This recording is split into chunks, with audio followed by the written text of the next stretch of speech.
గెలిపించుకున్నారు కదా. నాకు ఆస్తులు లేవు, డబ్బు లేదు అని చెప్తున్నారు.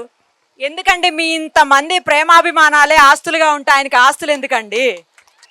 మీ అందరి ప్రేమాభిమానాల ముందు ఆస్తులతో అసలు ఏముంది? ఆస్తులతో ఏం చేసుకుంటారు? పోయేటప్పుడు కట్టుకుపోతారా? ప్రేమాభిమానాలే పట్టుపోయేది.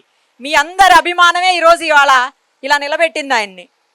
అలాగే ఆఫీస్లో రోజు కూడా ఎప్పుడు చూసినా పంచాయతీలు ఊరు పంచాయతీలు చేస్తూ ఉంటాడు. పోలీస్ స్టేషన్ అంటాడు, లేకపోతే సీఎం రిలీఫ్ ఫండ్ అంటాడు, లేదు అంటే సెక్రటేరియట్ అంటాడు. ఆఫీసులో పని చేసేది తక్కువ, మీ ఊరికి చేసేదే ఎక్కువ. మీ సర్పంచ్ పదవికి పోటీ చేసే రోజు ఏం చెప్పాడో తెలుసా? నేను రిజైన్ చేసేస్తున్నా మేడం, ఇంకా రాను ఆఫీస్కి అని చెప్పాడు. అదేంటి రిజైన్ చేయడం ఏంటి? అసలు సమస్య లేదు రిజైన్ చేయడానికి, మేము ఒప్పుకోం. మీరు మీ ఊర్లోనే ఉండండి, పని చేసుకోండి, అప్పుడప్పుడు వచ్చి ముఖం చూపించుకోండి ఆఫీసులో అని చెప్పాం.